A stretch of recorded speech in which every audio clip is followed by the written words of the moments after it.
নিশ্চিতভাৱে চৰকাৰে শক্তিশালী তদন্ত আৰম্ভ কৰিছে আৰু দোষীক কঠোৰ শাস্তি দিয়া হ'ব বুলি ইতিমধ্যে মাননীয় মুখ্যমন্ত্ৰী ডাঙৰীয়াই ঘোষণা কৰিছে।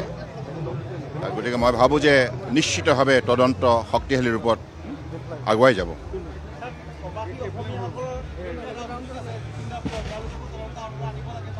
মুঠৰ ওপৰত তদন্ত চলি আছে। তদন্ত আওতালৈ নিশ্চিতভাৱে সকলোকে লোৱা হ'ব। আৰু আজি যোৰহাটত 13দিনীয়া যিটো মাংগলিক কাৰ্যসূচী যোৰহাটবাসী ৰাইজে মিলিত প্ৰচেষ্টাৰ ইয়াত আয়োজন কৰিছে। অসম চৰকাৰেও আন্তৰিকতাৰে সহযোগিতা আগবঢ়াইছে। গতিকে মই আজি এই মুহূৰ্তত আমাৰ সকলোৰে অতি মৰমৰ কেৱল অসমৰে নহয় বিশ্বৰ সংগীত জগতৰ উজ্জ্বল নক্ষত্ৰ জুবিন গাৰ্গ ডাঙৰীয়া আমাৰ মাজত নাথাকিলেও তেখেতৰ অমৰ সৃষ্টি সদায় মানুহৰ হৃদয়ত ৰৈ যাব আৰু যুগে যুগে অমৰ হৈ থাকিব।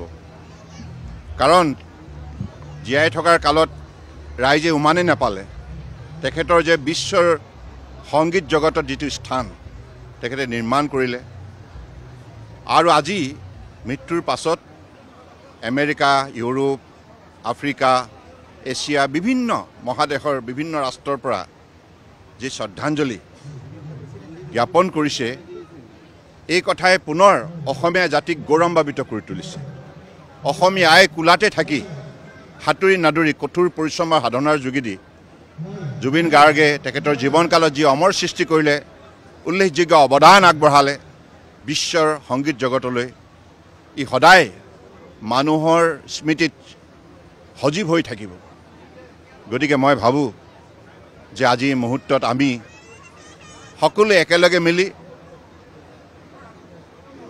জুবিন গাৰ্গে জাতিটোক যিখিনি আদৰ্শ দি গ'ল সেই আদৰ্শৰাজিক আমি জীয়াই ৰাখিব লাগিব কৰ্মৰ যোগেদি। গতিকে মই পুনৰবাৰ ঈশ্বৰৰ ওচৰত প্ৰাৰ্থনা জনাইছোঁ জুবিন গাৰ্গ য'তেই আছে শান্তিত থাকক আৰু মোৰ অত্যন্ত মৰমৰ ভাতৃ হিচাপে মই এতিয়াও ভাবোঁ যে তেওঁ আমাৰ মাজতে আছে।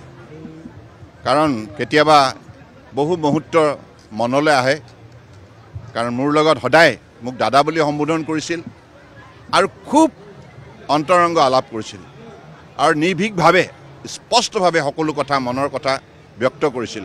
গতিকে তেওঁৰ যিটো নিৰ্ভীকতা, তেওঁৰ নিষ্ঠা, তেওঁৰ যিটো আন্তৰিকতা আৰু তেওঁৰ জাতিটোৰ প্ৰতি থকা যিটো শ্ৰদ্ধা ভক্তি এই কথা গীতেৰে প্ৰকাশ কৰি গৈছে আৰু আমাৰ জাতীয় জীৱনলৈ তেওঁ যিখিনি অৱদান সেইখিনি কথা আমি সকলো সময়তে মনত ৰাখি কাম কৰি যাব লাগিব।